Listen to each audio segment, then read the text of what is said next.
Good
evening, ladies and gentlemen, and welcome here to race 11 of season 57 of the RTG Talladega Challenge Series, playoff race number 1. That's right, last week we set the grid, set the field for the drivers that are going to be competing for the championship. 3 rounds until we find out the final 4 to battle in the season finale. 11 drivers begin their journey here tonight. I'm Seth Cole alongside of Michael Norman, but Michael, yeah, 11 drivers. They're battling for the championship, but they're not the only ones out there on the racetrack. Here tonight, there's going to be another 23 drivers that are out there. They're just trying to get another checkered flag or get a checkered flag before the end of the season. So it's very treacherous for these drivers that are starting out their hopes to get that championship trophy. It is in the air, Seth. Championship season. As you said, it's going to be very difficult. It's not just the 11 championship contenders out there, but it's going to be the entire 30-plus truck field here tonight. And on the pole, you can see Donnie Garrett. I mean, look at this top 5. I mean, you've got, what, I think 3 championship contenders in this top 5? That would be correct. Yep. Actually, 2. You've got 2 of them there, Seminara and Shelton. Donnie Garrett was close to advancing in, but he had to make it in on points. Oh, yeah, that's right. And Jessica Shelton was able to finish ahead of him to get that Just barely had enough. Just barely had enough. I think it was 10, 11 points separation between herself and Donnie Garrett for that final playoff position via the top 10. All right, and in either way as well, it's going to be a pretty exciting race. 66 laps. These trucks on pit lane, getting their cars warmed up, ready to roll out. And Seth, you know, I'm excited. We all know how racy these cars get, these drivers get around time. And let's hope that today, unlike the last week, that we don't see that looseness that we saw a couple of these drivers have coming off of turns 2 and 4. Yeah, it was interesting when we talked with the drivers post-race. They said, no, we didn't feel anything different, but it certainly looked like they had a lot more handling issues up here in the booth than we've seen in weeks past. You're going to see some drivers jumping up there to the 3rd lane with the random qualifying draw. Some drivers don't want to start up at the front, so they're going to actually drop themselves to the back, take a voluntary EOL. But we're going to give you the grid as they were listed based off the random qualifying. Donnie Garrett and Bob Seminara, they're going to make up row number 1. Seminara will be the highest qualifier of the playoff drivers. It looks like pole sitter Garrett's dropping to the back now. Kelly Causey and Billy Elliser, they'd be row 2. Jessica Shelton, Bernie Mobbs in row 3. Row 4, Wiley Coate and Rodney Sullins. Then Terry Bombard, Tom Dixon complete the top 10. Robbie Nices makes up row 6 with Glenn Harris, Nathan Balser, and John Godfrey in row 7.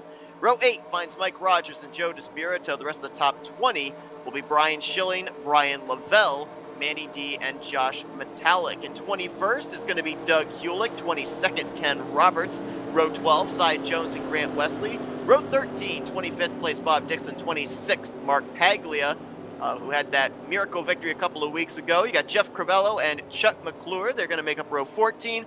Hank Middleton, Jeremy Jeffries complete your top 30. And then in the final two positions, 31st and 32nd, Tim Nofsker and Bobby Farrell. We mentioned 11 drivers making their way into the playoffs, many of them with victories.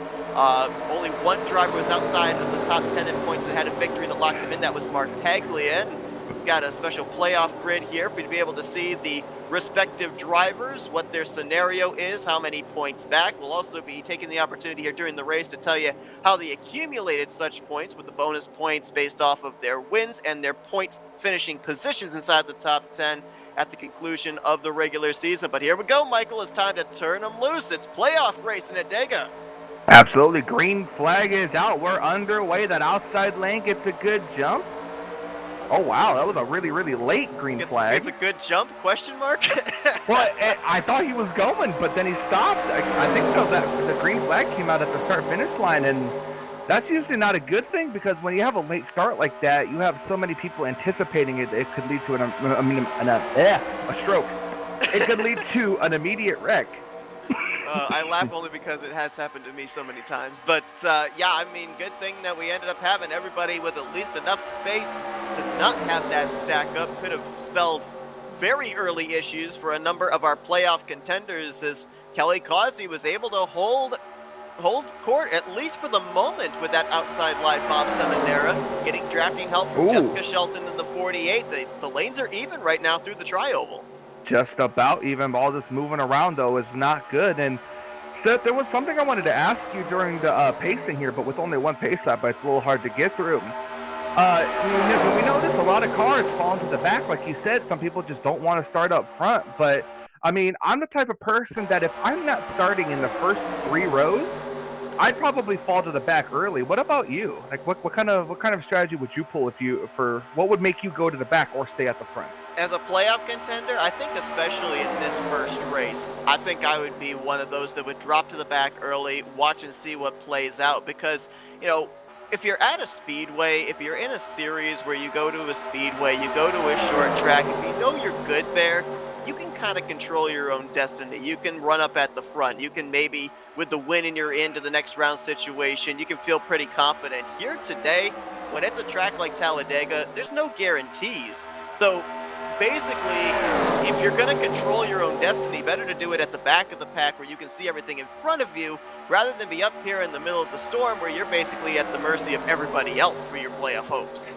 Well, as DW would say, the eye of the storm is brewing about the middle to the rear of the field here. The third lane already coming up more towards the front here. I'm trying to see who that is leading the outside lane there. That would be Brian Lavelle, excuse me, in the 043 machine. Oddly enough, I think that's the first time I've seen that machine like that. That's not Richard Petty style. Yeah, it's a good call. The 143 Bob Dixon Petty style. The 43 Richard Martin Petty style is nearly had that 43 up into the outside wall. John Godfrey, the truck in the middle, pushed up in the center of the tri-oval as like the Joe DeSpirito truck stuck in the middle. He's going towards the back, and that was something I was wondering about here too. You look at the different drivers that are locked into the playoffs here this season.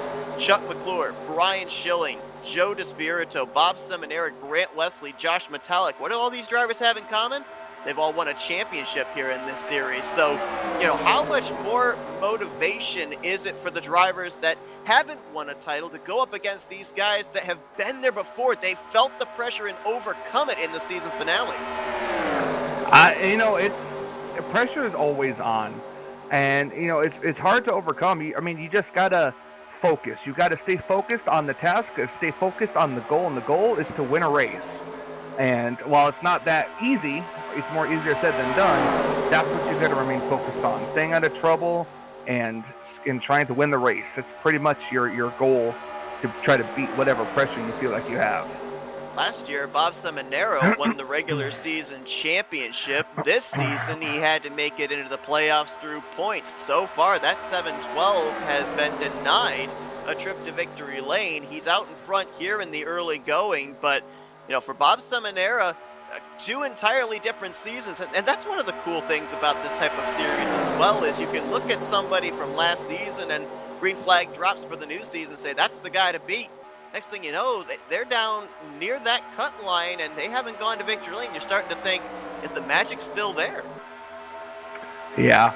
You do start to think like that after a long time of long winless drought. So, you just kind of put it in the back of your mind and just go out and do like you usually do, which is just do your best, try to position your car at the right time, and hope for the best. Talladega, it's not just the driver skill here. A lot has to do with luck, if I would speak properly. Kelly Causey still in that inside line. Now Rodney Sullivan's going to drop down there. Rodney Sullivan's, keep an eye on this guy because he has been, outside of Chuck McClure, one of the most consistent drivers this season. We saw him in the Final Four last year. He was kind of the underdog of the four championship competitors, almost pulled off the championship victory, and back at it again in the playoffs again this season. Still looking for his first win on the year, but that 38 truck is fast. He's going to lead that inside line to the front, edges ahead of Seminara off of turn 2. It's interesting to see that the inside lane is getting the momentum here. There's got to be due in part to the outside lane trying to sneak up here as well. So keep an eye on how that goes.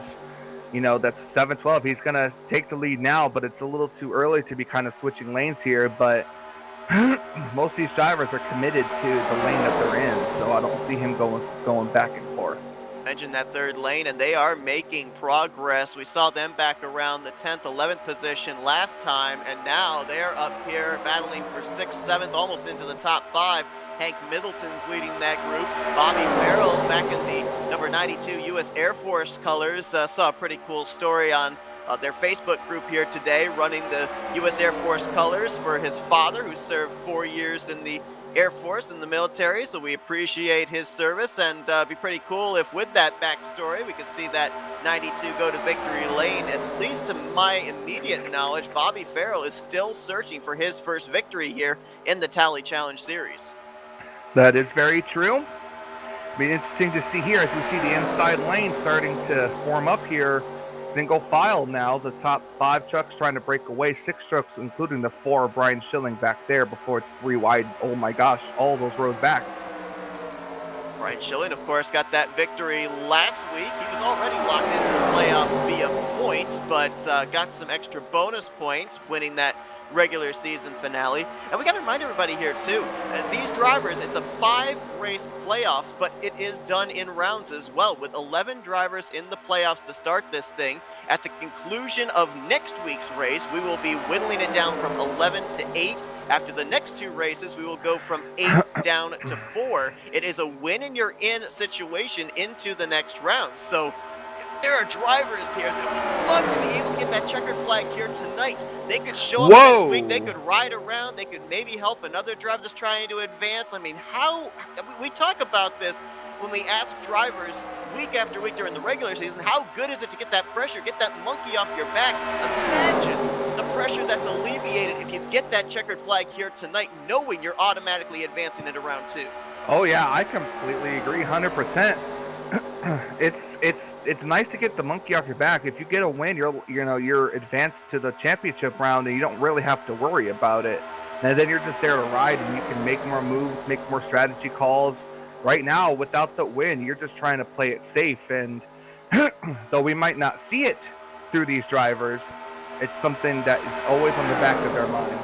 With that being said, mentioned that there's 11 drivers in the playoffs. There were 23 drivers that took the green flag here tonight that are not battling for the championship. I asked you this question last week with a lot of drivers in the must-win situation of just how much did they don the diplomat suit of saying, hey, work with me, I'll work with you, and get you a good finish if you're able to get me to victory lane. For these 11 playoff drivers, how much wheeling and dealing did they do with some of the non-playoff drivers of, hey, I'd love to have that golden ticket into the round of 8. Please work with me here tonight. These drivers are really bouncing all over the place back there. I see them. They've settled it down to just 2 wide racing here. And Seth, so far so good. We're about, what, 8 laps away, give or take? 7, 8 laps away from pit stops here. So going to wait and see how this plays out. Been a while since we've ended up having this long a run at the beginning of the race. Seems like usually our first caution comes out between, what, lap 3 to 7, and then they settle down after that. This has been, at least for the last month and a half, the longest run we've had from the initial drop of the green flag. Yeah, it's I'd knock on wood that it stays that way, but so far putting on a good show. Ryan Schilling now leading that inside line. This is strange. We normally see the 4, the 39, the 088. They're usually up high, wide, and handsome, but now Brian Schilling, Josh Metallic, they've decided we're going to take the shorter way around the racetrack here in the early going. Oh yeah, absolutely. I think we do have a driver already out of the race. Manny D took the green flag, completed 3 laps, and then brought the 710 to the garage area. So Manny will finish in the 32nd position here tonight as we continue to watch this battle, which is going to be for the 5th position. Brian Schilling to the left rear quarter panel of Nathan Balser. Of course, a tough break for Nathan. He was almost in a must-win situation next week, despite having already won in the early going. He won the season opener, but he was so far down in points outside the top 20, he basically needed another win to get back in the top 20 in the points. But the only driver that is formally, well, actually one of 2 drivers, I should say, that formally went to victory lane this season that did not advance into the playoff picture, David Lawson, was the other. Absolutely.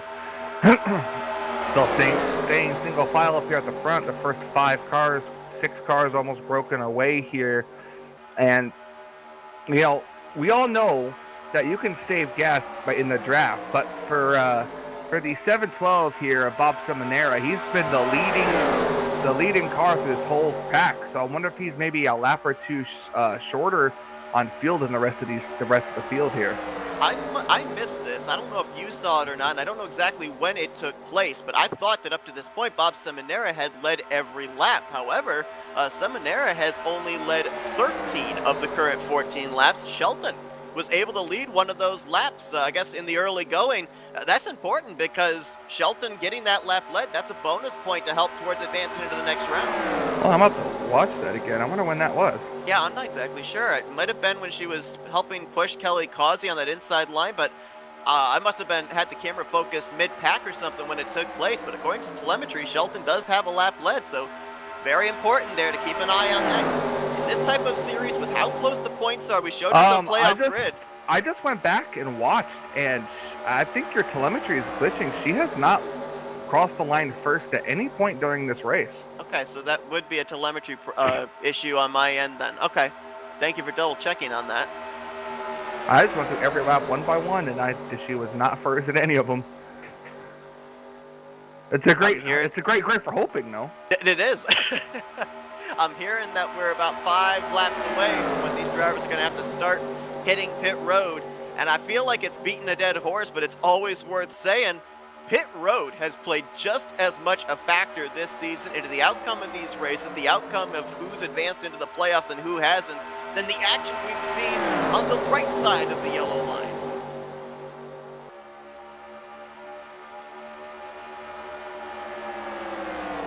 And I going down the back straightaway here, starting to move down to the bottom lane, Seth.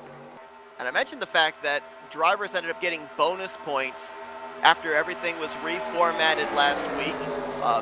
The reformatting adding bonus points for the amount of wins that you had, 3 points per win. So obviously for a driver like Chuck McClure, he ended up getting 6 points for his 2 victories, but there were also bonus points that were given out for where you finished in the point standings. We had 10 of our 11 playoff drivers finish inside the top 10 in points. 30 points went to first place, 27 went to second place, 24 to third, 21 to fourth. So that's why in this type of a series, yes, the race wins are important, but it's also important the consistency, because the higher up you finish inside the top 10 at the end of the regular season, it determines how many bonus points you're going to garner once the playoff points are put together. You know, I never would have guessed that 10 out of the 11 cars finished 10th. Yeah. Not until you explained it like that. Yep, the only driver that we had that was outside the top 10 in points that had to rely on his victory to get him in was Mark Paglia, and I think he was 14th in the overall regular season standings. I think Bob or Tom Dixon are pitting this lap. It's both of them. Both of them.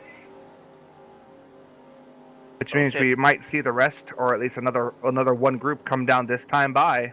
Dixon brothers on pit road, seeing some more drivers rear of the field, migrate their way down to the inside line. So leader is pitting this lap. All right, so let's see if these guys can make it on safely. Of course, if you have an issue in the early going and a caution comes out, you've got plenty of races. Oh, in the back. Spinner. Jeremy Jeffries off the nose. I think that was Donnie Garrett. I don't think that's going to bring out a caution. Happened below the pack. He 360'd it, put it in gear, and kept going. But that's going to cost him a lot. Seminara's coming in. Looks like Rodney Sullins might be staying out. He jumps to the top side with Kelly Causey, so they'll run an extra lap. Here comes Big Pack number 1 to pit lane. Oh, Jessica. Oh, Knopfsker got the wall after locking him up, but somehow got that thing pointed back the right direction, and couple heart-stopping moments, but successful for the entire first pack, making it onto pit lane with no spins. Jessica passed the leader coming on the pit road, so she got in a better way. Let's hope that there's not a black flag for her. Run that risk of hot pitting really aggressively, of maybe overstepping that 55-mile-per-hour speed limit, but to your point, if you're able to make it work and you're able to pick up that type of track position before you even get to your pit stall, that's a win-win. Now second pack should be coming to pit road this time potentially with Rodney Sullins, Kelly Causey, Nate Balser, and others. Yep, diving down below the yellow line. Here they come. First pack so far so good. Second pack coming in, no problems. Oh, Grant so low on the. I think he just high-fived that blue wall because he was close enough. That's another thing I'm slightly worried about too. We all know how this works, Seth, and if you enter too low, it could possibly give you a 30-second penalty. Could, and we also know that that's not a safer barrier. You hit that a little bit of wall. Contact back here between Doug Heulick and Ken Roberts. We've dodged a couple of bullets here. No caution has come out as we look like we're going to be completing this first round of green flag pit stops. It'll be interesting to see where Jeremy Jeffries cycles out after all this, because remember, Jeremy is in the playoffs, playoff contender, 6th in points. Oh, the 28's coming back to pit road. Unless he just didn't go to pit road the first time. Let's see. 28 of Mark Paglia. Yeah, he had made a pit stop, so this must be a penalty. Mark. Also seen on my telemetry, Bob Dixon was hit for speeding. He's right there coming down pit road. Wiley Coate in the 6. Coming down pit lane. Don't know if he got hit with a speeding penalty or not. There's Paglia leaving. Yeah, I think the 28, the 6, and the 143 might have all gotten black flags. Coming out, here comes the lead. They're going to go around. Despirito going to go around the 39. Ryan Schilling going to push him there. Now we're going to have to wait and see where these cars cycle around. Jeremy Jeffries, last time by, was scored in the 26th position after his spin on the back straightaway that did not bring out a caution. If we can end up having the field get kind of organized here, we are going to jump back. We are going to look at a replay of what happened to him, see what kind of damage he might have sustained, if any, because that is a playoff driver. And the last thing you want to do, Michael, when you've only got 2 races per round, is have an issue in the first race. The last thing you want to do is go into an elimination race in a must-win situation at Talladega, of all places. Yep, waiting to see what happened here. Oh, he got hooked. I think it was from Donnie Garrett, but I think it might have been. Oh yeah, it's something. It just seemed like he was slowing down suddenly. The 8 car, maybe he was checking up for Paglia. 77 kind of just ran to the back of him, turned him around. He almost blew over. He did hit the inside wall a little bit, but it was enough to keep him going. Rode in gear and kept going. I also just noticed that the 92 of Bobby Farrell, I don't know if he had just come off pit road, but he looked like he was a little bit off the pace there. And you talked about him earlier, hoping to get his truck in a victory lane today. Maybe you jinxed him. I hope not. I hope the commentator's curse isn't back. It's been a while since it's reared its ugly head. Wow, the look top at the Jeremy Jeffries issue. Top 3 nose to tail.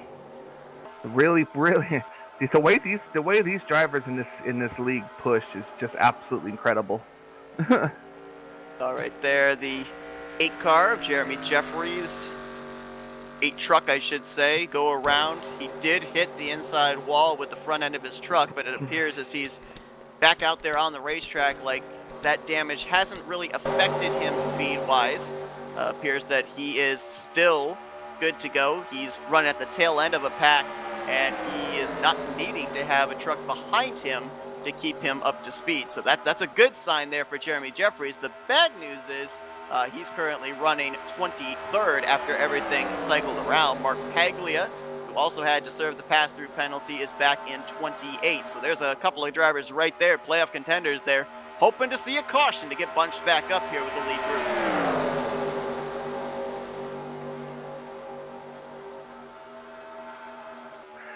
See how many cars we got here. 1, 2, 3, 4, 5, 6. 14 cars in this. Yep, 14 cars in this lead pack, and then you got to go. Let's see, 5 seconds give or take back to 15th place, Doug Hewlick. And there's no advantage for either one of the big groups we saw come to pit road, because Despirito, Shelton, Seminara, they were all a part of the first group. Rodney Sullins, Chuck McClure, Kelly Causey, they were all a part of the second group, and they've all been able to merge back together here in this lead pack. One driver that's kind of riding back there in the 9th position is Grant Wesley. And, you know, we talked about Bob Seminara in the early going about the entirety of this season and last season being polar opposites, really. Same can be said for Grant Wesley. Last year, we talked about the fact that he missed the first couple of races of the season. He was able to get an early victory and then clawed his way by the end of the regular season up inside the top 10 in the points. Now, he found victory lane early on this season again, but for the most part, we haven't really seen Grant Wesley up at the forefront of our screens in the late going of these races. He did have 2 of his victories last season take place during the playoffs, so was he kind of just biding his time? Is this where we start to see the defending champ come to life? Yep, it's like I said, it's championship season, so we'll see him. We'll see him come to life, probably just a little bit more than we usually do. See him, because now is the time, honestly, to make your moves and to position yourself to get into the championship race. Got McClure back there in the 17. He's obviously got to be the favorite coming into these playoffs. 2 victories this year, won the regular season championship. A lot of momentum on his side as he's currently positioned in P6. And I know we had a couple of penalties there, but no wrecks that really took place on pit road, coming to pit road, leaving pit road. All 31 drivers that are still running this race are still on the lead lap. Granted, we've got a group of 4 that are trying to stay ahead of the race leaders. They're about 10 seconds up on Joe Despirito, Bobby Farrell, Bob Dixon, Mark Paglia, and Wiley Cope. But good job by all Bobby these Farrell drivers. here is about to be able to put a lap down. He's all by himself. Oh, yeah, he is. Also, stop trying to jinx us with your saying no cautions or wrecks or anything like that. You know, we did have 1 wreck, but even it wasn't on pit road, though. I mean, have you seen a caution yet? Dude, where's my caution? No, but that's what like Bobby Farrell's saying right now. Yeah, he wants that caution. I mean, granted, I guess the good news for him is the fact that since nobody got lapped, even those that had to serve the penalty with the lucky dog system they have here, 2 drivers get back on the lead lap with each yellow flag. He'd be the only driver 1 lap down, so he would be in line for a free pass. Uh-oh, that 17 is losing touch with the inside lane there. He's falling everybody just jumped up to the outside line and left him out to dry. Okay, Sullins leading an outside lane. This should allow that second pack to potentially start gaining.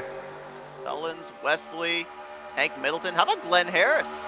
We haven't said his name yet here tonight, and he's having a solid out in that 9th position. Krispy Kreme 08 truck, 4th on that outside line. He's got Kelly Causey right there behind him. Brian Lavelle also in that 43. Talked about the fact that, you know, it's a win and you're in situation for the playoff drivers, but everybody else, they still want to find victory lane also. So if we have a non-playoff driver go to victory lane here tonight, it could kind of muddy the waters for a number of those guys that are down around that cut line heading into next week's elimination race. Oh, yeah, absolutely. And and that outside line's moving. Oh Sullins yeah, up was to second place. alongside for fourth, and now he's alongside for second. He might be alongside the 24 here on the back stretch. I mean, is Despirito going to leave Brian Schilling? Is he going to jump up there and block the momentum? Or is he going to stay with that inside line? At this point, you have to. The outside lane gets a good run here. You have to take the momentum as it comes. It's what Dale Earnhardt Jr. says. Take every run, take every momentum you get. And if the outside lane has momentum, you go up and you put yourself in front of it to get that shove. Ooh, I'm not sure if he moved up now, if he'd be able to block him. He might have bumper grab because 38 was pretty close to that right rear quarter panel that time off of turn 4, and now he's going to get alongside. There comes a third group. I'm trying to come down on the very inside there. Mullins has already led a lap. That was during the cycle of green flag pit stops. Now trying to see if he can lead another, and to your point, now we're going to go 3 wide. Knopfsker sees that lane on the extreme bottom. Chuck McClure, Josh Metallic go with him. Ooh, look at Joe Despirito trying to figure out which lane do I want to block. He'll go down to the double yellow line, but that leaves that top line, all that momentum. Sullins will clear for the top position into 3. I feel like he should have stayed in the middle almost. That's where all the runs were coming from, but outside lane now. And look at who's in second place. Grant Wesley and that number 88 now up to P2. They're trying to see if they can oh, caution! We've got a yellow flag. Oh, I'm going to look around here and see if I see anybody in trouble, and I don't see anybody in trouble. Well, the caution lights come on. All right, let me see if I can find this real quick for you. I'm not seeing anybody out of shape. I did see some skid marks in the tri-oval, down the inside of the tri-oval. Kelly Causey? 00? Hold on. I'm seeing some potential roof damage on that car. Well, the caution lights are on. No, nobody spun. This could be a phantom caution. There's nobody out of shape. At the moment of caution, when the lights were on the pace car, there was no one out of shape. Most of the time when we ended up having the phantom cautions, it was a case of drivers that came to pit lane, retired out of the race. There was some kind of a glitch that would take place where it would throw a phantom yellow. Well, nobody outside of Manny D has gone behind the wall. Nobody, as of recent, has gone to pit road. That's what I'm saying. I think this is a phantom I'm caution. with you. I'm cycling through the entire field, and I am seeing no driver out of shape. See, you had to go and jinx it. I did. They don't even bring out a legit caution. It's a phantom caution saying no. Oh no. It's roughly right about the halfway mark, so. It really is. So, ooh man, yeah, one stop, right? 19 laps, 38 laps. Yeah, these drivers could make it on just one more pit stop with the timing of this yellow.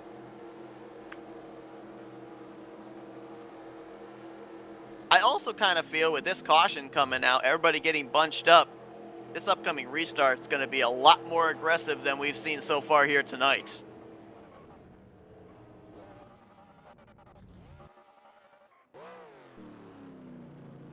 Who's going to win the battle off of pit road?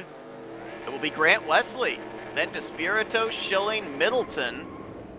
Oh, we got some contact on pit lane. Oh, Glenn Harris, Jessica Shelton. Wow, that was a big stack up. Wow. They all got through it, though. Nobody actually spun. Hank Middleton is going to the back. He must have a black flag. Caution out for the first time here tonight on lap 30. And Grant Wesley is more than likely going to inherit the lead. We got a couple of drivers look like they're going to stay out and maybe get a lap lead. Jeff Crivello, Robbie Nisus, Mike Rogers. A big break there for Bobby Farrell. He was the only truck one lap down. He'll be the recipient of the free pass, be back on the lead lap, so all 31 trucks that are still running will still be on the same lap as leader should be Grant Wesley when everything cycles around. So with this caution around the midway point, we're going to step aside for a quick commercial break. We'll be back here for the drop of the green flag, the first restart here tonight in the first playoff race of Season 57 of the RTG Talladega Challenge. Don't go anywhere. We're going to give you all the coverage of what takes place here under these pacing laps with FRN side by side.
Lights out atop the pace car. We're getting ready to go back green flag racing here from Talladega. Grant Wesley, Joe DeSpirito, gonna be the front row. I got confirmation while we were in our race break there that it was indeed a debris caution, so not necessarily certain where the debris was or who it came off of, but nonetheless, gonna set us up here for our first restart of the night. And just real quickly, while we've got the opportunity here, about a half a pace lap still to run, bring you guys up to date on another race within the race that's still been going on here in the Tally Challenge. And that's, of course, the bracket series. All eyes right now on the losers bracket, as here tonight, Grant Wesley, Tim Knopfsker, they're battling each other. Donnie Garrett and Bobby Farrell, they're going to be in a fisticuffs. The winner of those respective rounds, they then move on, and they'll take on each other in round 7. Brian Schilling waiting for the winner of that matchup. They will then take each other on in round 8. And of course, Jeremy Jeffries, the winner of the winner's bracket, he's just kind of waiting in the wings, waiting to see who he's going to take on in, I believe, week 9. Nothing like a good old round of fisticuffs. Fisticuffs. Was that an old person word? Yes. Yes, it was. Okay. Bare knuckle brawl. Is that better? I don't know. Now, we'll ask him later. We'll be like, so Seth used the word fisticuffs to describe your guys' loser bracket rounds. Do you agree with this? Do you even know what fisticuffs is? Well, I think these guys mostly are, some of them are older than we are, so I think they would. Well, here we go. Getting ready to go back. Green flag racing. It'll be with 32 laps to go.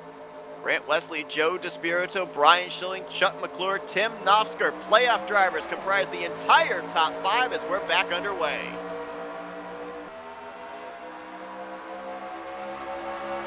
We had a couple of moments there on that last run, Michael, that could have very well brought out a caution flag, but did not. What do we see here? Do we see more of the same, or do we see more aggressive racing? I think that just answered my question, as Schilling nearly wrecked off the nose of Knopfsker, and then Knopfsker almost got up into DeSpirito. Yep, and that's about all it takes. Wow. Take no prisoners there for Tim Knopfsker, as he's going to now try and look to the outside of Brian Schilling. Like DeSpirito was able to find his way back in line in front of the 77 of Donnie Garrett, and it will be Grant Wesley with Brian Schilling. They're going to be the top 2 coming back to the start-finish line. You know, I can remember several seasons ago where it was always the Florida gang, Seminara, DeSpirito, Donnie Garrett, Bernie Mobbs, that were up front, were dominating.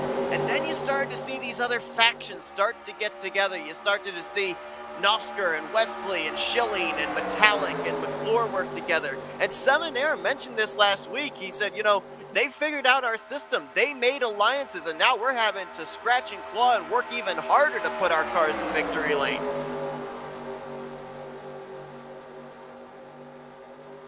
Up to the outside lane, Grant Wesley knows how to control the draft here, and it's going to be interesting to see how long he can hold it for, as I see a third lane trying to form on the outside. And look who's in that third lane. Mark Paglia, Wiley Coate, 2 drivers who had to serve pass-through penalties after our first round of green flag pit stops for speeding on pit lane. This caution was a big break for those drivers, especially Paglia, a playoff contender.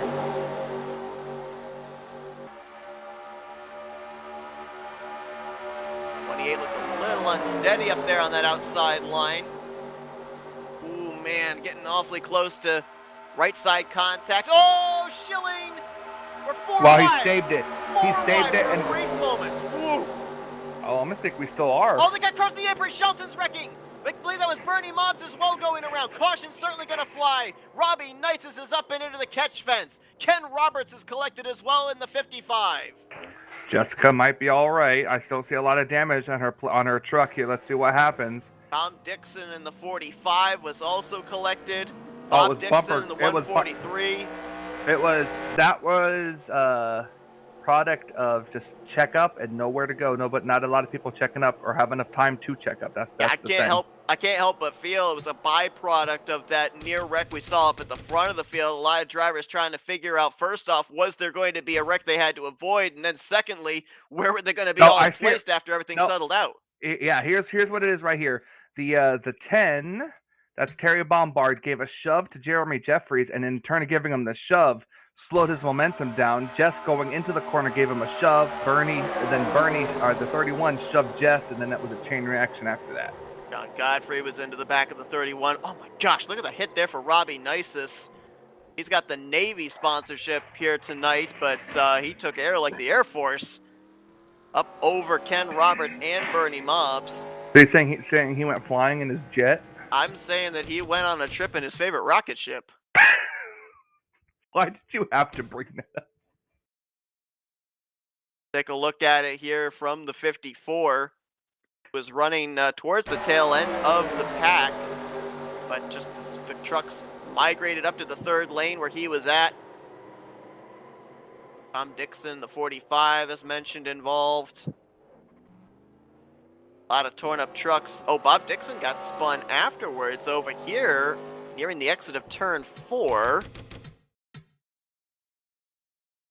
Oh, nobody hits him. He actually went down to the inside of the racetrack to avoid, trying to save it down on the apron, and the Dodge just loops around on him. Nobody else hit him, and I don't think he gets the outside wall. Ooh, Bobby Farrell might have just barely gotten clipped in the right rear, but close call there for Bob Dixon.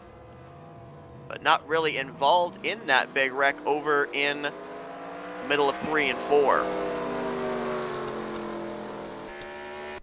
Shelton, the only playoff contender that was caught up in that one. If she's going to be up to speed. First caution of the evening for cause. I'll tell you what, Michael, I mean, up there at the front, a lot of drivers making some big moves there. I mean, we were four wide. For a brief second, we were four wide after Brian Schilling threw that really gutsy block on Tim Nofsker. Yeah, and honestly, it's mostly because, you know, if you get a run, if you get like kind of like what happened to cause this accident, if you get a shove and you get momentum, you can't just stop. You can't slow down. You can't let off the gas. You're going to get run over. So you have no choice but to try to take it on the outside or anywhere you can go. And sometimes there really is just no place to go. We had a majority of our field reach it past the halfway point of tonight's event. And now the garage area is starting to slowly pile up with wrecked trucks. Robbie Nisus, Tom Dixon, and Ken Roberts have all gone back into the infield. Roberts will be 29th, Nisus in 30th, and Tom Dixon in 31st. They join Manny D, so we will have 28 drivers left to settle this thing out.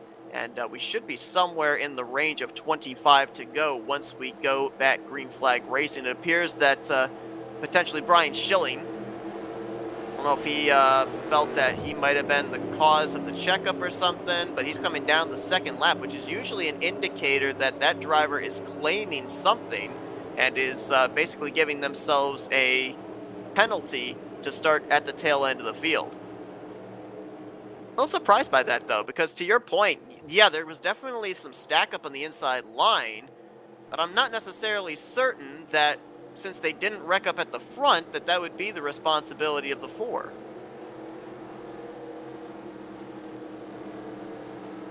Unless, though, he's going to be at the back. He'll have to work his way back up to the front. Still got the lights on here atop the pace truck. Appreciate everybody that's tuned into our coverage here tonight. A big one here for the RTG Tally Challenge drivers. First race of the playoffs here in season 57. Kind of setting the tone for who we may see as our final four in 4 weeks' time with the championship on the line. If you're enjoying the coverage we're bringing you here tonight, consider giving the video a like and subscribing to our channel.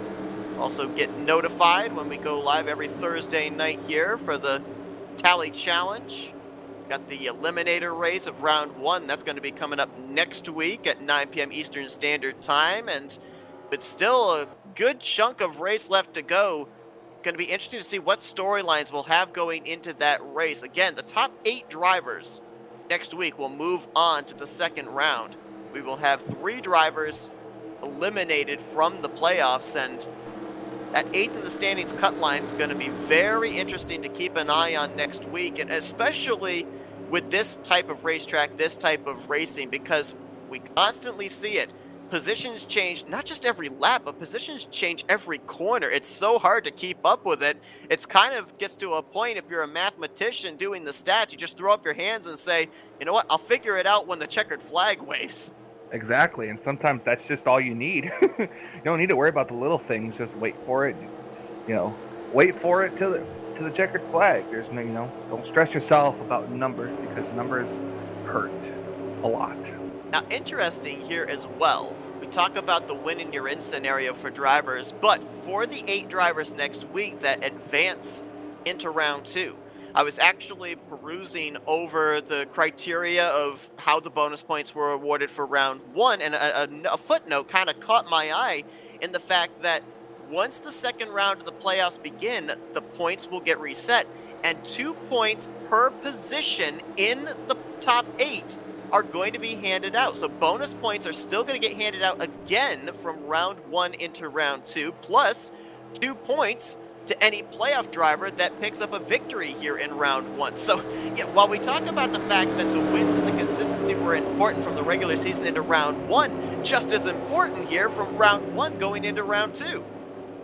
Yep, completely agree.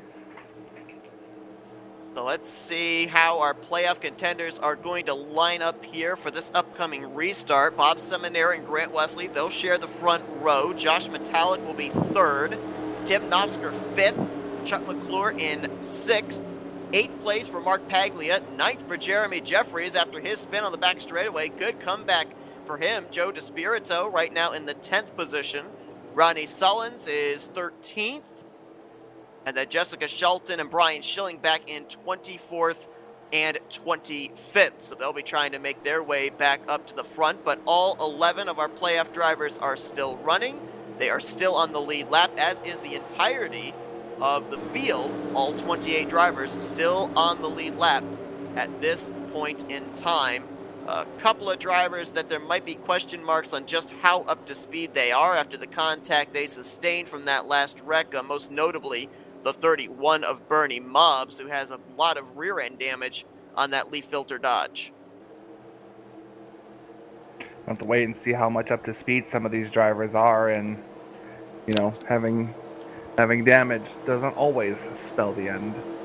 Now, this caution did not take away the scenario of these drivers having to come to pit road at least one more time. Projected, they'll have to be on pit lane somewhere in the vicinity of lap 60, which would be with less than 10 to go. So talk about a money stop. Then again, though, may see another caution, may not even have to worry about that kind of scenario. We'll see, as Bob Seminara, who's led the most laps so far here tonight, 20 in total, is about to lead his 21st lap. Grant Wesley looking to time this restart as they all stack up, trying to anticipate when the green flag was going to drop.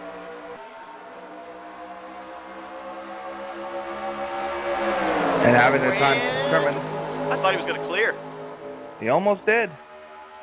That 88 doesn't have a lot of help now, but Donnie's trying to come up now. And he's going to go right up to the outside. Josh Metallic, I think, was hoping he could get himself and Seminara clear of the 88 before Grant Wesley was able to pick up the help from Donnie Garrett. But Seminara was the only one able to jump up there, so now it's the 39, the 088, and the 079 on that inside line. Metallic leading the inside groove. Towards the back, waiting to see. It'll take a couple of laps before we'll know if any drivers with aero damage are absolutely not going to be able to hang with the lead pack. Like Bernie Mobbs and Billy Elliser are the two drivers towards the rear of the field, but they appear to still be in the slipstream. Elliser now starting to lose a little bit of ground there in the 26, and I think he might have gotten a small bit of the wreck. I think he pancaked the right side. He and Jeff Crivello both went up the track to avoid the trucks when they were spinning up towards the outside wall. So that might have given them a little bit of aero damage. But no, right now, looking back there, they look like they were all good to go. Looks like everybody's still going to be in this lead group and, for the most part, up to speed. And that's always a good sign. Always love to have everybody in competition to try to win this race still. Josh Metallic trying to maybe find a way up into that middle line as that inside line is going nowhere. Tim Knopfsker was able to jump up there. He's now 3 trucks ahead of the 39. Go to Spirito. Mark Paglia, they're going to work their way around on the top side. Terry Bombard now looks to pull alongside of the 39s. You've got your top, looks like 8 drivers, all single file and clear of that inside line. Seminara, Wesley, Garrett, McClure, and Jeffries. Oh, we got a wreck in the back. Bobby Farrell, hard to the outside wall. Is a caution out, though, because I'm not certain that truck went completely around. It didn't. He just nosed it into the outside wall, kept it straight. Green flag still out. You can see there the caution lights were still green, so we do not have a yellow flag come out. That, by the way, I don't know if you've said this or not, but from the time the green flag came out from this previous accident, it was still not in the fuel window. They still have to make one more stop before the end of this race. And we got a problem with the 2 of Hank Middleton. I'm not certain if maybe Hank felt that he was responsible for whatever happened there. Might have been considering coming to pit road and may have not been able to slow down in time, but the 2 is definitely off the pace right now. A lot of stuff going on here, and I am hearing that apparently our playoff contender Jessica Shelton was back in the vicinity of that, had to avoid, and now she has lost the draft along with a number of other drivers, including Elliser, Mobbs, and I believe also Kelly Causey.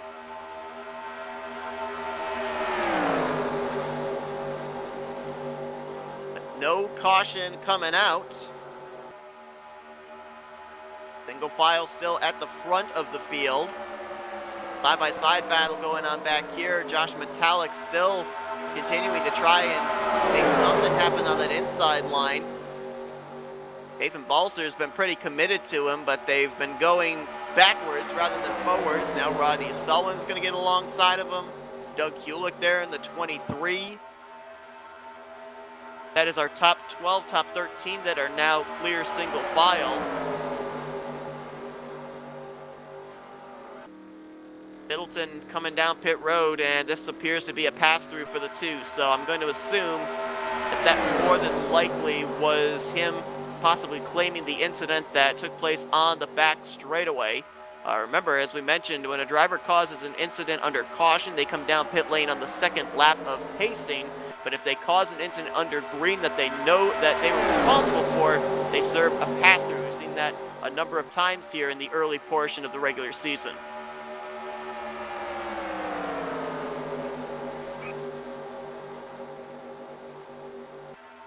We say we go back and take a look at that incident on the back straightaway.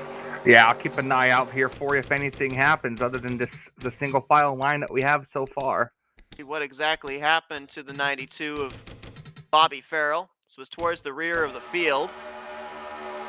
Whatever happened, it didn't give the 92 much damage because he's still in that back of that backpack.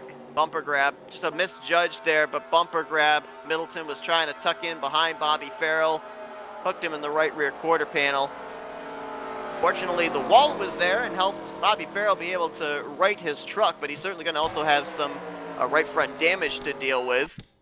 And now he's back in a group of 5. Jessica Shelton, Billy Elliser in that group, Bernie Mobbs, and I believe Kelly Causey is the other driver in that group of 5. Hank Middleton returned to the track still on the lead lap, but he is right now, based off my telemetry, 1 or 2 laps away from being put a lap down because he's out there with no drafting help. Well, actually, how about maybe a couple seconds away from going a lap down, because there he is. Yep, there he is, and there he goes. Middleton's going to be hoping for a caution. He'd be the only driver right now off the lead lap in a free pass position. With them single filed out like this, though, not looking good for drivers that are hoping for that yellow flag to come out.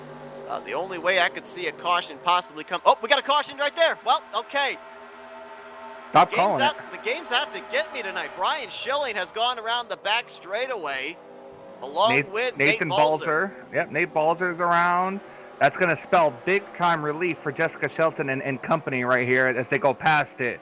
They'll be able to catch up now. And I think, Seth, this might put them in the range for fuel. Oh, it's close, isn't it?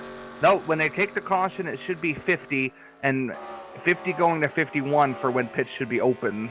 So and then not only that, but last time drivers will be on pit lane then.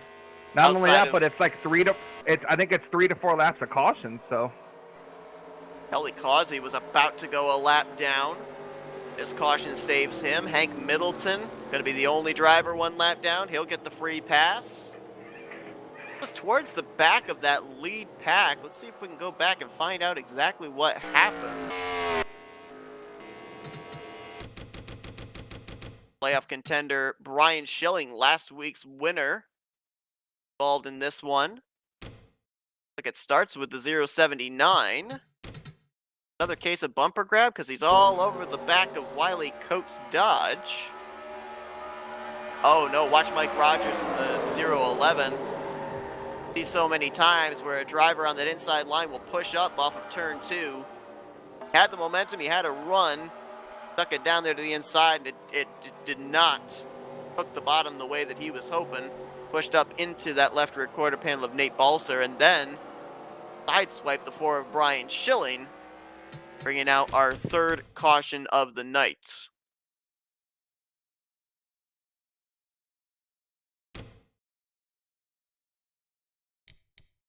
Upcoming on board with the Square D Dodge of Brian Schilling. Coming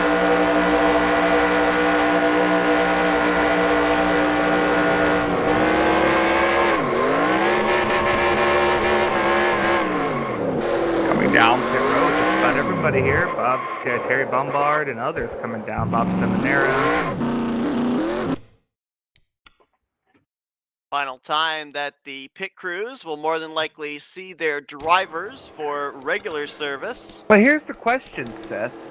Coming down on the first round or the first time pit roads open, is that a good thing, or would you wait till coming to 1 to go? Well, I mean, if you end up coming down the second lap, you're gonna, especially if you're a driver up at the front, you're probably gonna be then restarting outside the top 10, top 15. If everybody's coming down that's behind you, coming down pit road that first time, you gotta come down there too. Maintain your track position. Because the last thing you want to do if you've had a strong truck up front all night long is put yourself back in that hornet's nest mid-pack. Plus the fact, as you mentioned, I mean, when they took the caution, they were going to be at 17 to go, well within the fuel range. If we were closer to the numbers, if that caution came out and they took the caution with 20 laps to go, 19 to go, then, you know, maybe for a little added insurance, you come down that second lap. But we've seen these drivers, even when they don't have to, as soon as that caution comes out and they cross the line, they throw in the clutch. They are constantly in fuel save mode, regardless of if it's the beginning of the race or the end of the race. So, you know, we've seen drivers be able to save anywhere from 3 to 4 laps under a caution period. So I don't see why you would come down the second lap of pacing for insurance and give up that track position when you know you could more than likely make it an extra 3-4 laps past what we've got projected. I agree, and I'm curious to see who the leader's going to be. I feel like it looks like it's going to be Kelly Causey in this 00. Unless he's coming to pit road here last minute. Nope, he's not coming to pit road, so Kelly Causey. Well, this is interesting because when I looked, Kelly Causey was in that final group. He was in the group with Shelton and Farrell. And then all of a sudden, just prior to that caution, I noticed that he was only about 10 truck lengths away from getting lapped. I'm wondering if he had come to pit road between when we saw him with that pack and just prior to that caution coming out. He might be able to make it the rest of the way on fuel. So if he actually does your stats tell you when his last pit stop was? It does not. It's either going to be that strategy where he thinks he can make it all the way, or he's just waiting to the last minute to come to pit road. Well, we're under caution. We've still got another lap. Let's go back and see, because this could be the call of the race, the strategy call of the race, if indeed he was on pit road just prior to that yellow coming out. Yeah. He was? Came down pit road, topped off the fuel tank on lap 48 coming to 49. Interesting. And that caution was really saved him then. And that puts him right on the number, right? Especially with the pacing laps near. He should be able to make it the rest of the way, even though he came down pit road about 2-3 laps sooner than everybody else. Well, do the math. What's 66 minus 49? 66 minus 49 is 17. Oh, that's going to put him right on the cusp. Wow. And all these extra caution laps, too. What a call by Kelly Causey. And again, you know, we've got all these playoff contenders that are out there. Their goal is simple: win, advance to the next round. But on the flip side, you've got other drivers. They don't have to worry about that extra thought of the championship hanging over their heads. They can go out there and they can be gutsy with some of these strategy calls like Causey did right there. That would be interesting. We can wait and see if he's going to be able to pull it off. He's got to keep everyone behind him still. Yeah, there's a lot of hungry drivers behind him that are going to want that victory as well. As a matter of fact, the top 5 drivers behind him are all playoff contenders. Wesley going to restart 2nd, McClure 3rd, Seminara 4th, Nofsker in 5th, and Jeremy Jeffries in the 6th position. Number of drivers here tonight have already mounted some comeback runs. Jeremy Jeffries got spun out in the back straightaway. No caution came out to save him. He then got the debris yellow, has worked his way back up towards the front. I've also noticed Joe DeSpiritos back up inside of the top 10. Remember, he had gotten freight trained in the early going. It dropped back outside the top 15. And Mark Paglia, who got hit with the speeding penalty after the first round of green flag pit stops, he's back up here and now going to restart in the 11th position. So a number of drivers here tonight, playoff contenders, have had some issues, but they've been able to mount some comebacks. And they're looking to see if they can get at least a good finish here tonight, if not a guaranteed ticket into the round of 8 by the end of next week's race. Absolutely, and it's going to be real exciting. Got some names that have popped up into the top 10 that we haven't mentioned here tonight. That's typical of super speedway racing. Doug Hewlick is now into the 8th spot. Jeff Crivello is in P9. And John Godfrey's just outside of the top 10. He's going to be restarting in the 12th position. So don't count out the non-playoff drivers just yet. Yes, we've ended up having a number of the drivers that are playoff contenders take the checkered flags here this season, but there's still 5 races left here. And any one of these drivers that are still running, still on the lead lap, which right now is everybody, all 28 drivers, still have a shot at taking the checkered flag. Why? One simple answer, because this is Talladega.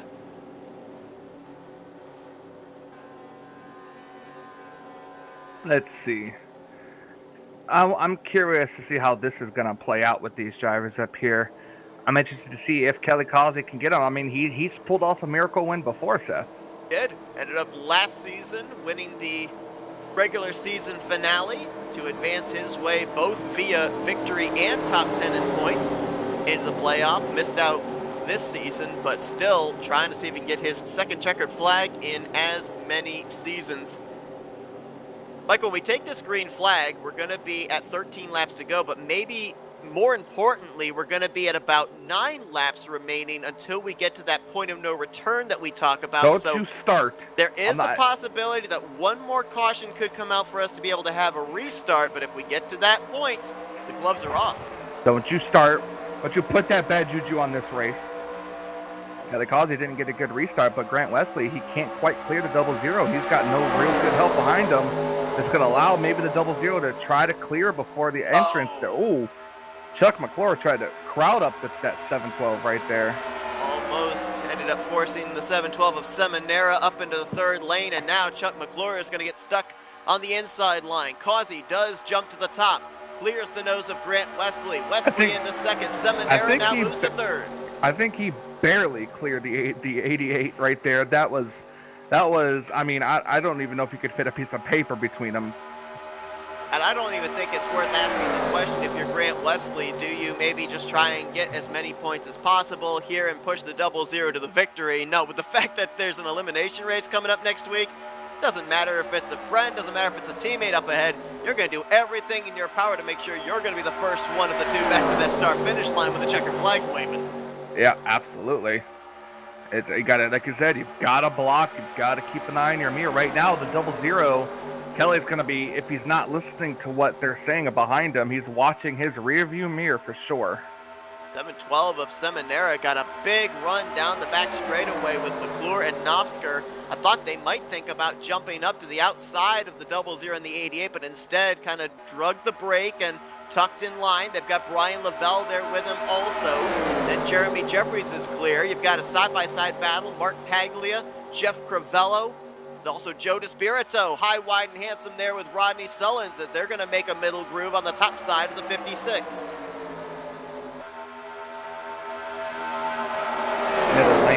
Middle lane is considered the bottom lane mostly for most of these drivers. Wiley Coat right in the middle of the field. Big contact. Billy Elliser's up and over. Mike Rogers is up and over.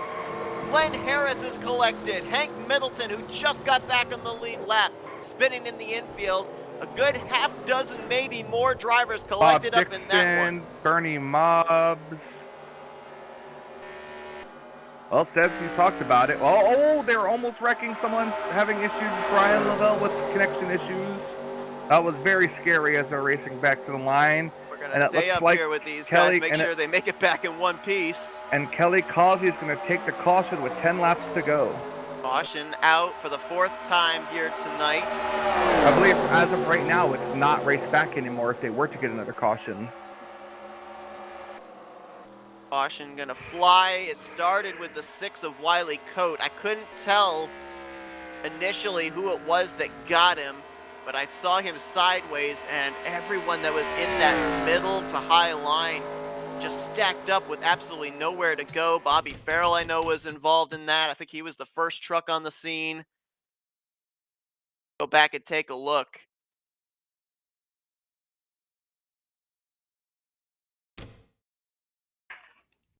Like it's the 079 of Nate Balser to the inside of Wiley Coat. Let's see if they make some contact through the center of the corner. Ooh, that might have been our first case here tonight, Michael, of gap whack. At least on that camera angle, it looked like there was still space between Balser and Wiley Coat. try and get an aerial view, but here's Farrell. Know that, oh gosh, oh, Middleton backed up the track and right into the path of Farrell, so Farrell got more damage on his Ford F-Series. Billy Elliser did indeed go up and over. Wild ride for him. Let's take a look from the helicopter cam.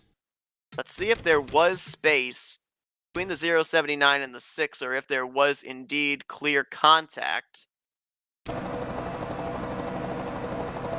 Oh, yeah. Aerial view shows that there definitely was contact. It looked, at least from the first camera angle, that there was possible gap whack, but no. Definitely was contact with the 079 pushing up. 6 might have been coming down a little bit there too, but definitely the contact leading to a big wreck there. Wild ride for a couple of drivers, a bunch of torn up trucks. Does not look like any of our playoff contenders were involved, but nonetheless, sets us up for what's going to be another late race restart.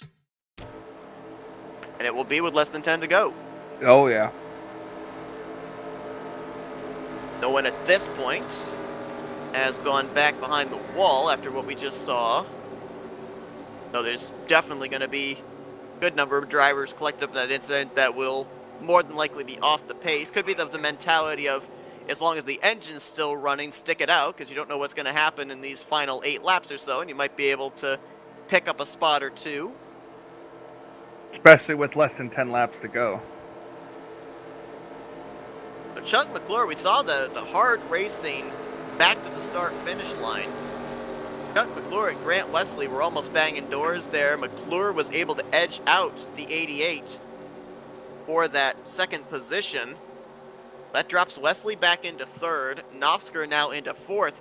And when you consider the fact that that was a really important battle for both those drivers, because it kind of determined who was going to be on the outside line of the front row for the upcoming restart.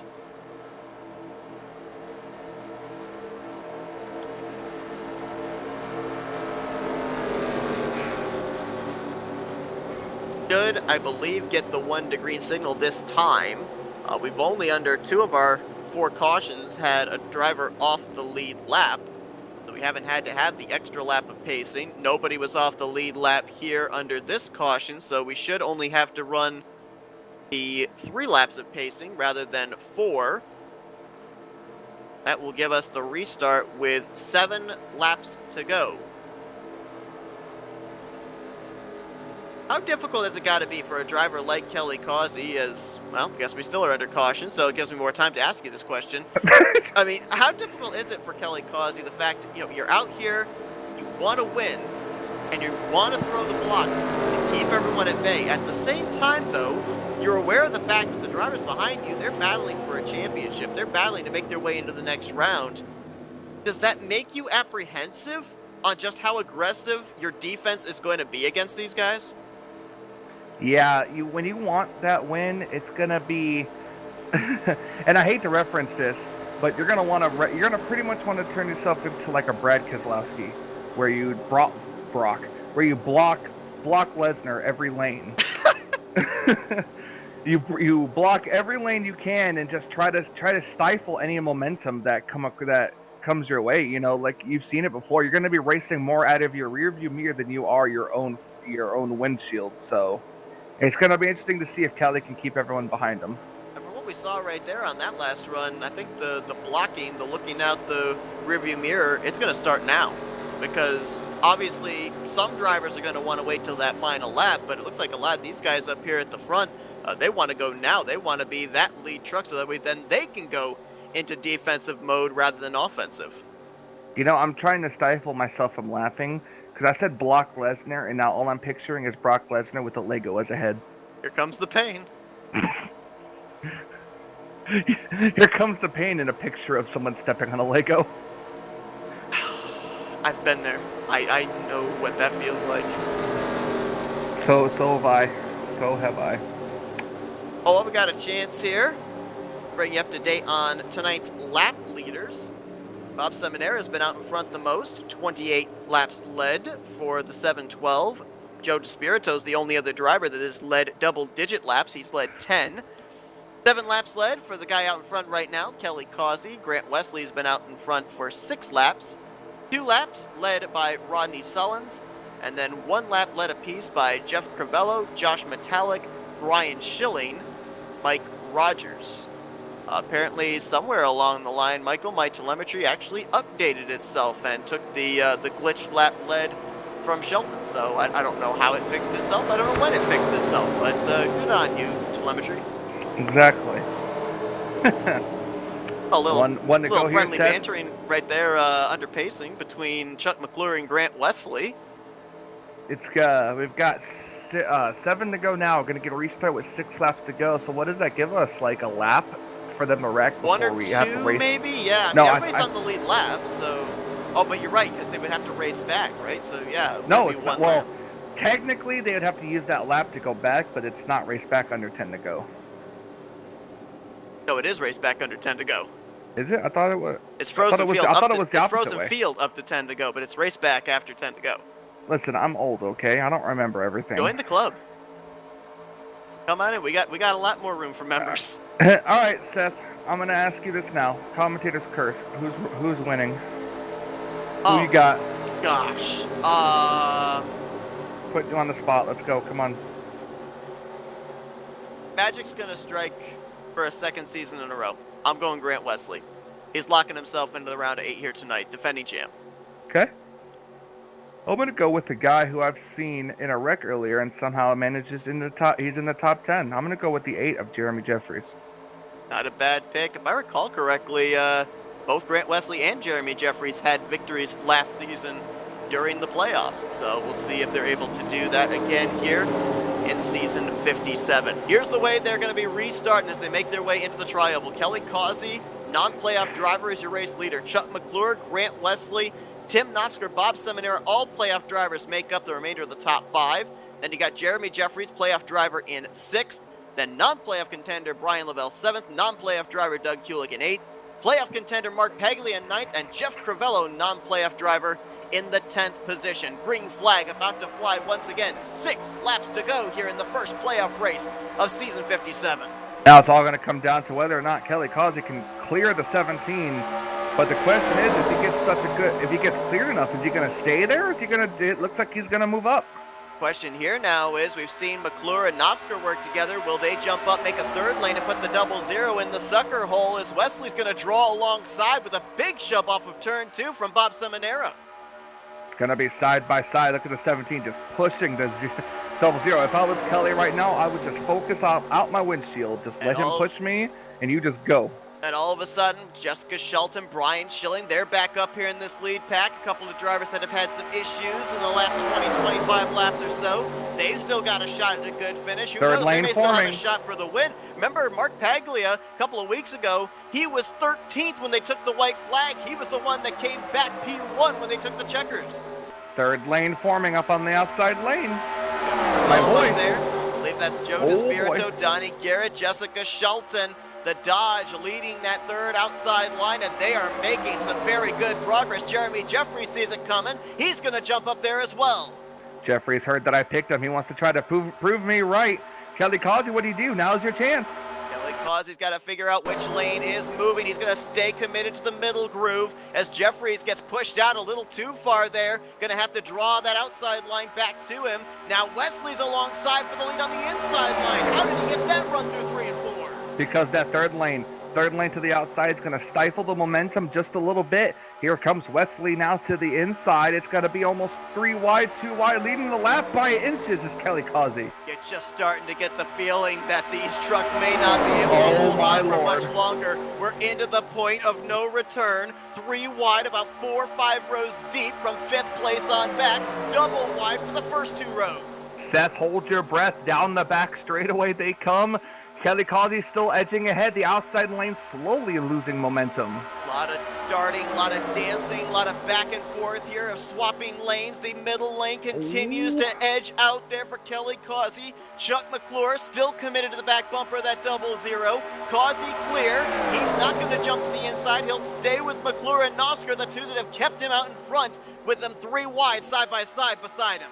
Outside lane's got to get a little bit more organized here to try to get that run going. It's not a lot of cars there, but there's a bit of a separation between the 08817 and the car behind him. I believe that is the 43. Now, will Kelly Causey come down, or is he going to stay committed to the back of the 17? That's going to be the question here as they come off of turn 2. That's a truck length and a half, almost 2 truck lengths from Nofsker back to Brian Lavelle, so really only 3 trucks in that middle lineup at the front.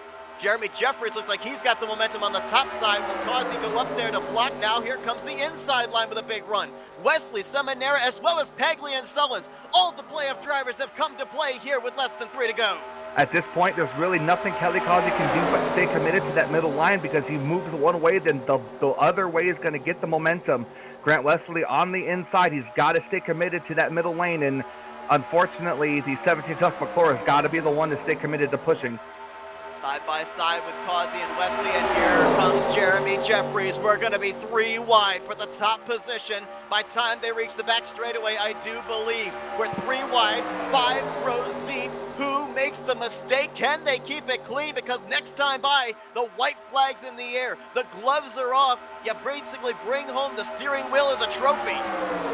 I noticed Jessica Shelton's kind of falling off the back part of that top lane here. And there they are. The 43 is going to move up a lane that's going to stifle the middle lane out.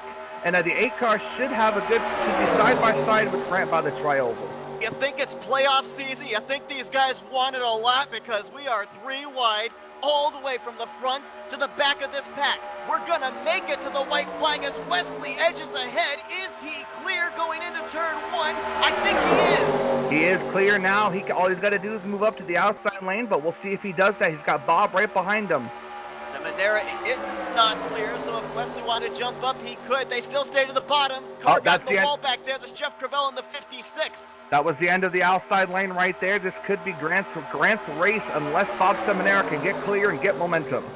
Big push there for Kelly Causey, courtesy of Chuck McClure. He's into Bob Seminara. They all keep it pointed in the right direction. Now Wesley gonna be looking through the mirror, looking for that run through the tri-oval.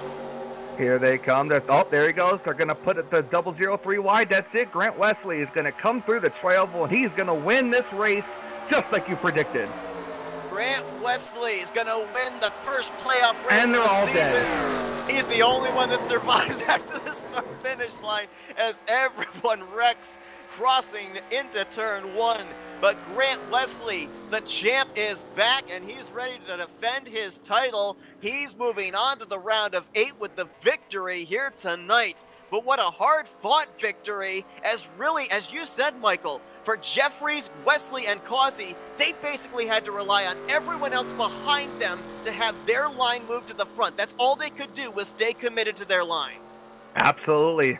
And for Grant Wesley, it just worked out. It seems, usually we see the middle lane be the lane that works, but the inside lane there was the preferred lane, even with the slight sliding up off the corner. Grant Wesley led a total of 9 laps here tonight. He led the most important one, though. Flag. Exactly. Came around to take the checkers, and it'll be the 2nd win of the season for Grant Wesley, who's not even going to wait till the start-finish line. He begins those burnouts about 2/3 of the way outside of the tri-oval. Big-time victory there for Grant Wesley, and some well-needed momentum here for the playoffs. Mentioned the fact that it'd been a bit of a winless spell since he had been to victory lane in the early going. We hadn't really mentioned his name all that often up there at the end of the races. But when it counts most, when the playoffs begin, Grant Wesley, just like last season, turning up the heat on the competition. So we know one driver that's going to be moving on to the Elite 8. Next week, 7 slots still left to fill. Parker? No. That was a bad joke. That was a bad joke, but I still said it anyways. No regrets. Grant continues to burn it down here. We'll take a look at the finishing results.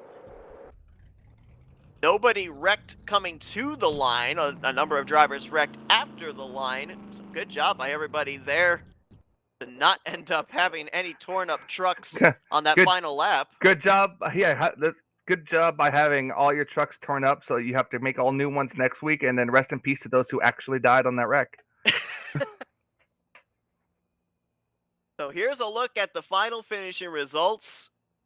And by my count, 6 playoff contenders finished up inside of the top 10. Wesley, we know, is automatically locked into the round of 8. Bob Seminara will be in a good point situation with his runner-up finish. Chuck McClure had all those bonus points with being the regular season champion, a 2-time winner.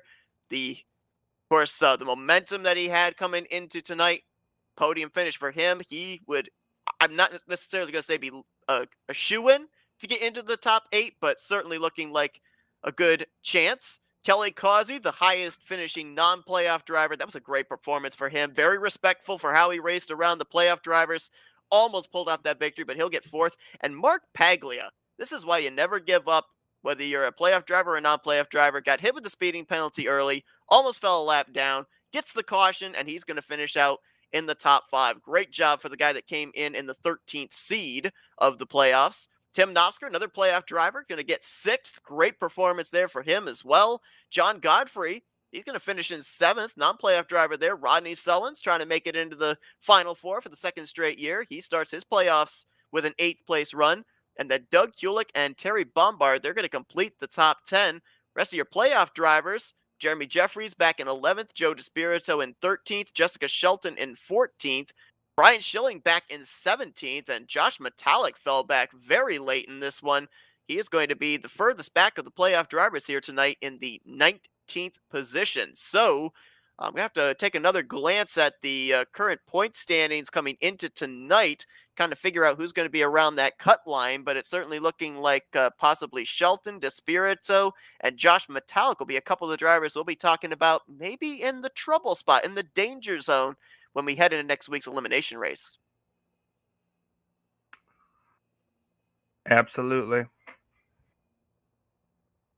Drivers are preparing themselves here post-race. We're going to be talking with our podium finishers. All 3 of them playoff contenders. 1 of them advancing into the round of 8. Let's see if we can go down and get our first driver, the guy that brought it home in the 3rd position, Chuck McClure. Hey, Chuck, Michael and Seth up here in the FRM booth. You got us? How you doing, guys? Man, I'll tell you what, a nail-biter of a finish here tonight. We knew with the playoffs beginning it was going to be crazy, but how in the world did you guys keep that together? Because there was a lot of shuffling, there was a lot of movement going on, and not a whole lot of room for error. No, we were pretty tight there. We was all kind of commenting and laughing about it toward the end, but yeah, that was some pretty tight racing. I did what I could do to keep that bottom line pinned down coming off the 2, and it helped us some. But just I don't think we had the numbers in the middle. If I go back and look at it, When you're running second in line in the final stages and you're 3 wide like that, just what's the feeling like? Okay, I might not win this, but I'm going to try to at least help the person in front of me. right? I was gonna push the 00 for all it was worth, and then I seen an opening at the end. I thought, yeah, points. I'm in the chase. I got to keep this going. I just had to go, and man, I wish I could have pushed him to a win, but it is what it is. Maybe next time. Yeah, we were talking here about the fact of, we were documenting the bonus points that were given now for where you guys finished in the top 10 during the regular season, but also brought up the fact that there are bonus points on the line from round 1 into round 2. So with that being said, you had a nice cushion with your bonus points with being regular season champion, 2-time winner in the regular season. Are you looking for that automatic lock-in next week, or are you focused more on continuing to stack up those bonus points when the points are reformatted for round 2? Well, of course, we'll take a win anytime we can get it, but just kind of need to be safe next week. Maintain my point lead. But no, I don't necessarily need a win next week. Now, the second round of the chase, yes, I want to win to get in and just be done with that. Now, we saw some very aggressive racing here tonight at the start of the race, middle of the race, and, of course, at the end of the race. Was that because drivers, especially the playoff contenders like yourself, were looking at this race, that automatic lock-in, kind of put your feet up, not worry about next week, knowing you were going to advance? Do we see that next week? Is there enough on the line for playoff drivers as far as locking themselves in with a win where we see that kind of aggressive racing at the front, or does it now kind of turn more into a points game? I think you're right on both ends of it. The guys in the bottom four, I think they're going to be desperate, and there are some of us that are fortunate enough to be at the top right now that just want a safe race. I think you'll I think it'll get even more crazy next week. Well, Chuck, we've seen you this season not only be able to find victory lane multiple times, but be one of the most consistent drivers in the field. No different here with the playoffs starting. Third place performance for you here tonight. Going to have a pretty good cushion, I would assume, over that cutoff line heading into next week. Congratulations on that. Before we let you go, though, we'll give you the opportunity for some thank you sponsors and shout outs. Well, first off, Flatout Racing Network, you guys do an awesome job. It's a blast to watch these replays. You guys just I mean, we get after it, and you know what you're seeing, and you do a really good job of reporting it to the audience. Of course, the guys at RTG here, the admins, Josh and Tim, and all of them, Wiley, Brian. If it wasn't for them, we wouldn't be able to have near this much fun. And of course, I got a lot of friends and family watching. Some people at Marshall County Schools where I work, and some family members and some friends that I appreciate them watching and cheering me on. And yeah, and these guys, these drivers, man. I mean, they're great. I mean, anytime you can get a top 10 here, you're doing something. Well, Chuck McClure with a third place run here tonight. A good first step to advancing his way into the upcoming round of 8. Congratulations once again on the great performance, bringing that truck home in one piece, and best of luck next week. Thank you, guys. If we can now go and get in touch with tonight's runner-up finisher, the driver of the 712, Bob Seminara. Bob, it's Michael and Seth up here in the FRM booth. You got us? Yeah, I got you guys. And I'll tell you what, I mean, we were just talking moments ago there with Chuck McClure, asking him the same question I'm going to ask you. 3 wide all the way through this field. You were a key player into getting that inside line moving forward on that final lap. How in the world were you guys able to do that? Because we've seen in most cases where the inside line is usually the line that doesn't move forward. Usually the middle or the outside line get that forward momentum. Yeah, that's true. Yeah, having that third lane there kind of helped us a little bit. Yeah, I was doing all I could do up on Grant, and then Mark did good there a couple of times late, and that pretty much was the difference. Take us through the mindset coming to that last restart there. Like, what was the goal from the restart position onward? Well, I didn't want to be fifth. I wanted to be fourth, but that didn't work out. So I knew I was probably just going to be hammered down on the bottom. And, the way it shook out, Kelly got up to the top lane. So it was just me pushing Grant. And it was pretty tight. Third lane was strong, and I mean, there was nothing we could do. I just had it all the way down. You talk about it being tight on the racetrack, but when we reformatted the standings for the playoffs, the point standings were tight as well, especially around that cutoff line. You came into this race seventh of the 11 playoff contenders. You were 14 points, actually 15 points ahead of that cut line, which to most people might seem like a pretty hefty gap. But when you consider just how many positions can be shuffled in the course of a lap here at Talladega, it's not really that much. How important was it for you here tonight? If you didn't get that victory to at least get the finish you got here tonight, give yourself that cushion ahead of that cut line heading into the elimination race next week. Yeah, I came in pretty aggressive. I had a good feeling about tonight. I told Joe that ahead of time. But then, when you get late in the race, the way I led a lot of laps, had a good qualifying spot. And then, things change as the race goes on. I was just hoping for a top 5 there, the way the restart lineup was. But so I'm happy with second. I mean, things just worked out good there at the end. Congrats to Grant on that, and everybody ran really, really well there. Kelly ran me a little tight there in 3 and 4. I'm glad he held on to the car, but we all got through there.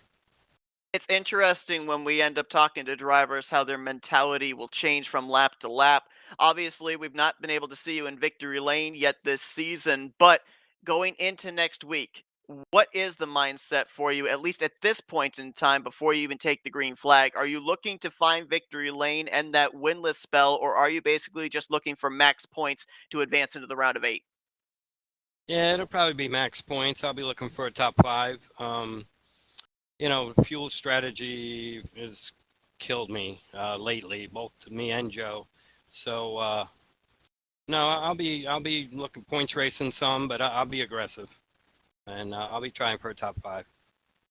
Well, a great way to start the playoffs for you here, Bob. Second place, obviously going to give you some good points above that cut line, as mentioned. Going to be interesting to see after it's all calculated, just exactly who's going to be down around that danger zone, who's going to be, I'll put this in air quotes, safe going into next week. But certainly looks like you're going to be somewhere in that safe region. So, congratulations on a great run. Best of luck next week. Before we let you go, though, we're going to give you the opportunity to thank some sponsors and do some shout outs.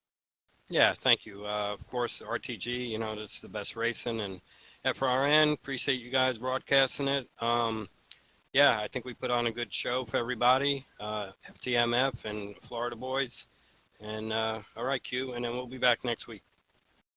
That's Bob Seminara. He brings it home here tonight in the second position in the first playoff race of the season. Congratulations on the great run. Best of luck next week as you look to advance your way into the next round. All right, thank you. Have a good week. And let's see if we can now go down and talk with the driver in victory lane. Second win on the season for Grant Wesley. Hey, Grant, Michael, and Seth up here in the FRM booth. You got us? Oh yeah, I got you. I'll tell you what, I kind of feel like we're kind of going down a little deja vu from last season. Last year, we ended up seeing you go to victory lane pretty early on in the season, and then the playoffs begin. It was almost like you turned the wick up and ended up getting the win in the playoff race there. I think you ended up having 2 wins during each round of the playoff races. I mean, kind of deja vu here. You won in race 3 early on this season, secured your spot into the playoffs, and now green flag flies, playoffs are on the line, and you're already locked into the round of 8. Yeah, I definitely. So I kind of threw caution to the wind, and I was kind of taking some risks tonight that I probably wouldn't usually take. It's playoff time, and as you alluded to, I turned the wick up a little bit, and man, it feels so good to get a win. Every win here is so hard to get. So yeah, I'm pumped about that. Just a little breaking news: I will be missing December 1st, which is the first race of the second round, since we're going to be off for Thanksgiving. So that'll put me in a must-win that following week. So I will have to probably get a win to make it to the Final Four. Well, if there's one person that can do it, we definitely know it's you. Take us through your mindset going restart. I believe you were restarting second on that final 6 laps. So go take us through like what was going through your head from the restart on. Yeah, so I restarted third. I was the Okay, so I inside on was the one second off. row. Yeah. So obviously I wanted to be in the middle lane. So whenever the green dropped, I pushed Kelly there as hard as I could. Got a really good start. Gave him a great shove into turn 1. He cleared Chuck, I think it was, early in turn 1, and he just went ahead and moved up the track. I was hoping he'd stay down a little bit longer and we could both move up in front of Chuck, but that's not the way it worked out. And so I just took the inside, and I listened to Bob's interview there, and it's just like Bob, I knew I'd be stuck on the bottom at that point, so just hammer down, and Bob and Mark Paglia did all the work from there. Man, they pushed me all the way to this win. Michael and I were talking about the fact we opened up the broadcast here tonight about the fact that, there's 11 drivers that are battling for a spot into the next round of the playoffs, trying to make their way, obviously, into that Final Four beginning here tonight. And Seth made the really important fact of saying that at least 10 out of the 11 drivers were in the top 10 in points. So, Right. So, but I mean, you've got another 23 drivers here tonight that they're out there just trying to get a victory. So, mention the fact that with this type of racing, a playoff driver's fate, their destiny is almost in the hands of other drivers. Well, that can be likened to what we saw here in the final stages of this race. We saw you were committed to the bottom, the 8 was committed to the outside, the 00 was committed to the middle. How frustrating? I mean, what's the mentality of a driver when you've got to do all you can do to lead that lineup to the front, but at the same time, everything has to work out just right behind you. Everybody that's in that line with you has to stay committed to that as well. Right. I mean, Yeah, with the super speedway racing style of racing, you don't win a race without someone helping you. Whether that's another playoff driver or not. Whenever the playoff starts, that's just the nature of the beast. You're going to have playoff drivers and non-playoff drivers racing for the win. So yeah, you try not to really wrap your mind around that too much, and just keep your eyes focused on the goal of getting that W. Well, Grant, as mentioned, we've seen you do this before. Last season, you went on to win the championship. Looking good right now as far as the trend. So, congratulations on the victory here tonight. Obviously, going to be interesting to see if you can maybe get a second victory next week. You got a lot of pressure off of you with that automatic ticket into the round of 8. Before we let you go and continue your celebration, we'll turn the mic over to you for some Victory Lane thank you, sponsors, and shoutouts. Yeah, and as I said earlier, that week 14 when it comes up here, I got it circled as a must win. So you're going to see some aggression out of the 88, and hopefully get another W there. But yeah, I'd like to thank you guys for doing an awesome broadcast. It's so cool the way you guys do the research on all the drivers, and I just really enjoy listening to every bit of it. I'd like to thank the admins here, Josh, Wiley, and Tim, the owners here at RTG, Sean and David Cannon. I'd like to thank my teammates at XFM. I'd like to thank my friends and family for watching, and my girlfriend, Brittany. Grant Wesley is the first driver to advance into the round of 8 with his victory here tonight in the playoff opener. Congratulations once again, Grant. Best of luck next week. And yeah, we'll be keeping our eyes peeled on that 88 when week 14 comes around. See if you can advance into that Final Four and defend your title. Hey, thanks, guys. Grant Wesley continues his celebration. It's going to be the, I believe, third. Let me double check on that. He is only the second driver this season to have gone to victory lane multiple times. The only other driver prior to that was Chuck McClure. So only 2 drivers so far this season have gone to victory lane more than once. That just shows the diversity of this series and how many drivers are able to find victory lane. Interesting here, Michael. Before we get into closing thoughts, though, he brought up the fact Grant Wesley did that he's going to miss race 13. He's going to be in a must-win situation in race 14. I talked about how this season's kind of been deja vu from his championship season last year. Now, granted, last year his first win in the playoffs was the elimination race of what was then the round of 13. We had 13 playoff contenders, but still was in round 1. Want to guess where that second playoff win, what portion of the schedule it ended up taking place? The last part Was race 14, that race that he's going to be in the must-win situation. That Yep. locked him into that Final Four. So I'll tell you what, if the stars align, if we're having a mirror season of 56 to 57, oh man, that 88 is going to be a lot of fun to watch in a few weeks' time. But as I look here, the point standings are in.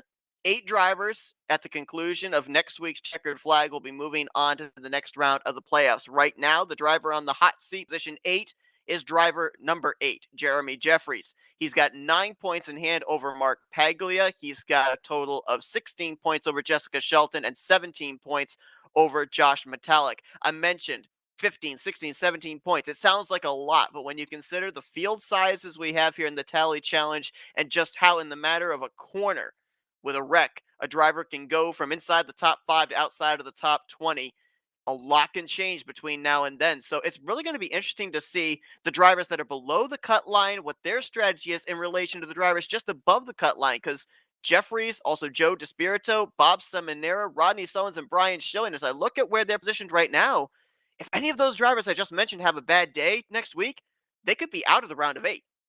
Absolutely, and it's just that simple. I'm going to ask you real quickly the same question I asked Chuck McClure. Next week, it's an elimination race. A couple of these drivers, they might be going in with a must-win mentality. A lot of other drivers, they're just going to be looking to action between themselves and that cut line. Do we see the same level of aggression next week that we saw here tonight? Yes, we do. It's an elimination race. It's today was the first race, and everyone wants to put on the show and win to lock yourself in. But now your championship is at stake. So out of those 11 drivers, the bottom half are going to want to definitely be more aggressive to stay above or get into the top 8. So it's definitely going to be aggressive next week.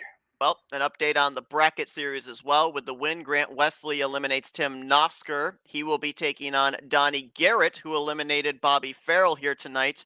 Wesley versus Garrett next week. Winner of that matchup will then be taking on Brian Schilling in 2 weeks' time. A lot of different things we got to keep an eye on here during the course of these playoffs, and we appreciate everybody that tuned into our coverage here tonight for the opener of the Season 57 playoffs for the Talladega Challenge. Next week, as we mentioned, it's an elimination race number 1. We whittled the playoff grid down from 11 to 8. We know one driver that's moving on. Who will be the other 7? Hope you guys will join us for that.